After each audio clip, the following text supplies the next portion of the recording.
اپنی زبانوں کو تلواریں اور اپنی کلموں کو بندوقیں مت بناؤ، دلیل سے بات کرو۔ تم کہتے ہو سعودی عرب نے قبریں گرا دی ہیں، ظلم کیا، جاؤ، میں اللہ کے فضل و کرم سے اہل حدیث کا ایک چوکیدار ہونے کی حیثیت سے اس اسٹیج پہ جہاں سینکڑوں کی تعداد میں ٹیپیں لگی ہوئی، ہزاروں کی تعداد میں لوگ بات سن رہے ہیں، ڈنکے کی چوٹ اپنے احباب دوستوں کی، علماء کی، رفقا کی موجودگی میں اعلان کرتا ہوں، دنیا کے ذخیرہ حدیث سے ایک حدیث نکال کے دکھا دو جس میں نبی کائنات نے قبروں کو پختہ بنانے کا حکم دیا ہو۔ صرف ایک حدیث، صرف ایک حدیث، صرف ایک حدیث۔ کعبے کے رب کی قسم ہے، کل تمہارے ساتھ میں مل کر سعودی عرب کے خلاف جلوس نکالوں گا اور کہوں گا کہ پختہ قبروں کو کیوں گرایا ہے، یا بتلاؤ نبی کی اپنی بیوی، وہ بیوی کہ جس کے مرنے کے بعد بھی نبی اس کو نہیں بھولا ہے۔ ام المومنین عائشہ نے کہا رضی اللہ تعالی عنہا، مجھے نبی کی زندہ بیوی پر کبھی رشک نہیں آیا، کسی پیار تھا نا نبی، اور جس سے پیار ہوتا ہے آدمی اس کی نگاہ کو پلٹتے ہوئے دیکھنا بھی گوارا نہیں کرتا ہے، اس کی نگاہ ذرا پلٹتی ہے بے چین ہو جاتا ہے۔ صدیقہ کائنات کی کل کائنات نبی کا وجود اقدس تھا، اس نے خود کہا مجھے کبھی نبی کی کسی زندہ بیوی پہ رشک نہیں آیا، آیا تو خدیجۃ الکبریٰ پہ آیا، میں نے اس کو دیکھا بھی نہیں تھا۔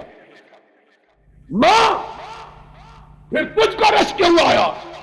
کہا جب بھی خوشی کی بات ہوتی میرے آقا کہتے کاش آج خدیجہ موجود ہوتی، جب بھی کبھی غم آتا نبی کہتے کہ خدیجہ کیسی عورت تھی، جب لوگ مجھے زخم لگایا کرتے وہ اپنے دوپٹے کو پھاڑ کے مجھ پہ مرہم رکھا کرتی تھی۔ خدیجہ وہ خدیجہ، کہا قربانی کا دن آتا نبی کے رشتہ دار بنو ہاشم کے سردار موجود ہوتے، نبی یہ کائنات گوشت کٹ کے آتا، اپنی ازواج مطہرات کو فرماتے میری بیویوں گوشت کی تقسیم کی ابتدا کرنی ہے تو میرے خدیجہ کی سہیلیوں سے کرنی ہے، سب سے پہلے قربانی کا گوشت اگر بھیجا جائے تو میری خدیجہ کی سہیلیوں کو بھیجا جائے۔ ایک دن اماں نے کہا آقا کیا بات ہے، خدیجہ کو کائنات سے رخصت ہوئے 10 برس ہو گئے، آپ کبھی کسی موقع پر اس کو نہیں بھولتے؟ آپ نے فرمایا عائشہ تم نہیں جانتی، جب ساری کائنات میری تکذیب کر رہی تھی اکیلی خدیجہ میری تصدیق کر رہی تھی، ساری کائنات محمد کو جھٹلا رہی تھی اور خدیجہ میری کمر ہمت کو بندھا رہی تھی، دنیا والے مجھ کو مٹانے پہ تلے ہوئے تھے اور خدیجہ مجھ کو دلاسا دیتی تھی کلا واللہ لا یخزیک اللہ ابدا انک لتحمل الکلا وتعین علی نوائب الحق۔ آقا غم نہ کرو، میں تو تیری خلوت کی جاننے والی ہوں، جلوت میں تو بڑے پاک باز ہوتے ہیں لیکن خلوت میں تجھ سے پاک باز تو کبھی دیکھا ہی نہیں ہے۔ کلا واللہ لا یخزیک اللہ ابدا، کعبے کے رب کی قسم ہے میرا رب تجھ کو مرنے نہیں دے گا، تجھ کو بڑے کام کے لیے پیدا کیا ہے، تو مظلوموں کی مدد کرنے والا، بے کسوں کی فریاد کو پہنچنے والا، بے بسوں کا ہاتھ بٹانے والا، یتیموں کی دستگیری کرنے والا، اور بیواؤں کے معصوم بچوں کو اپنی گودی میں اٹھا کر کھلانے والا، تو کیسے ضائع ہوگا؟ اور بتلاؤ، خدیجۃ الکبریٰ حضور کی زندگی میں فوت ہوئی کہ نہیں؟ حضور نے اس کی قبر پختہ بنائی تھی کب تک؟ نہیں، تم جھوٹ بولتے ہو۔ ان کو کہو ہم جھوٹ بولتے ہیں، تم کوئی حدیث دکھا دو، تم حدیث دکھا دو، انشاءاللہ بھابی چندہ کر کے تمہاری قبروں کو پختہ کر دیتے ہیں۔ انشاءاللہ انتظار کریں گے کب تم مرو، کب سیمنٹ کی بوریاں تمہارے اوپر رکھیں، اسی مرزا صاحب نو ٹھیکہ دے دیں گے تھوڑی قبرہ بنا دیں۔ تم کرو بات، کوئی حدیث دکھاؤ۔ سید الشہداء، قیامت تک آنے والے شہیدوں کا سردار کون ہے؟ حمزہ۔ تاریخ کے چہرے کو ضیاء بخشی، ناقدو وقت کی رفتار بدلنے کے لیے میں نے مجبور زبانوں کو نوا بخشی ہے، کج کلاہوں کی رعونت کا اڑایا ہے مذاق، میں نے تاریخ کے چہرے کو ضیاء بخشی ہے۔ آج کہتے ہو پختہ مزار، قبے، جبے، لائٹیں، اور جس کے اندر روشنی نہیں باہر ٹیوبیں لگا لو تب بھی روشنی ہو سکتی، اور جس کے اندر روشنی ہے اس کو واپڈا کی بجلی کی ضرورت ہے؟ اندر تاریخ ہے۔ سنو، نبی کی زندگی میں حمزہ شہید ہوئے ہیں، اتنا پیار تھا نبی کو، اتنا پیار کہ کم لوگوں کو معلوم ہے کہ نبی سے حمزہ کی تہری رشتہ داری تھی۔ عام لوگوں کو یہی پتا ہے کہ چچا، یہ تو ٹھیک ہے، تہری رشتہ داری تھی، تہری۔ کسی کو پتا ہے نبی کے بھائی بھی تھے، دودھ شریک بھائی، نبی کے دودھ شریک، اور نبی کے ہم عمر بچپن کا یارانہ بھی تھا، بچپن کی دوستی بھی تھی، اتنے رشتے، اتنا پیار۔ اور جب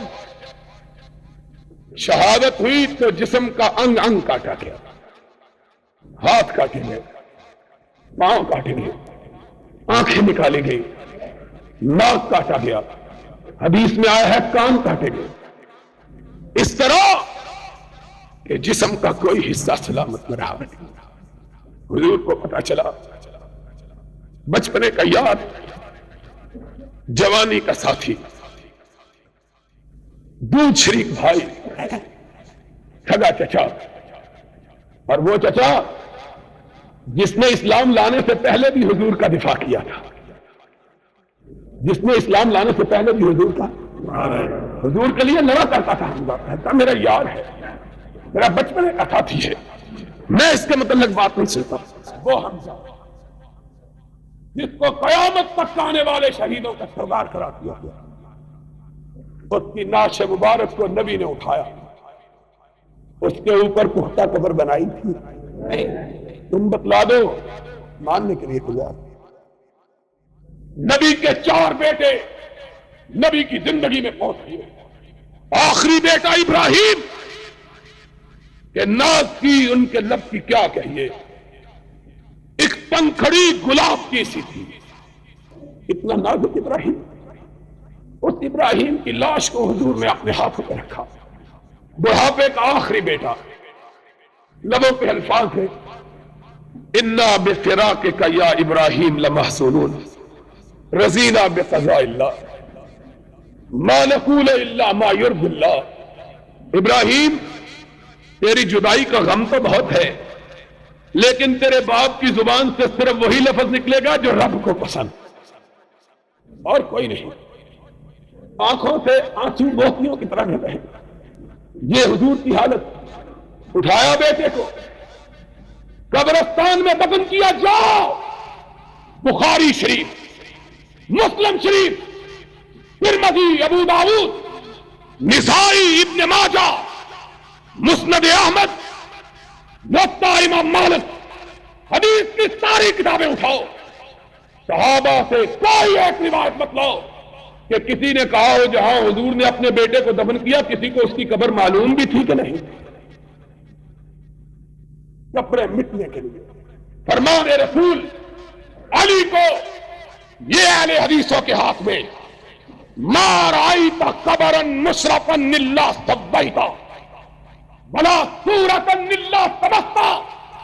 اے علی جا جو بالش سے قبر اونچی نظر آئے اس کو برابر کر دو, جو مورتی نظر آئے اس کو مٹا دو. اہل حدیث رسول کا پیغام لے کر قبروں کو مٹانے کے لیے نکلے. تم قبروں کے بنانے کے لیے کوئی جھوٹی حدیث ہی دکھا دو, کوئی دکھا تو. لڑتے ہیں اور ہاتھ میں تلوار, لڑتے ہیں اور ہاتھ میں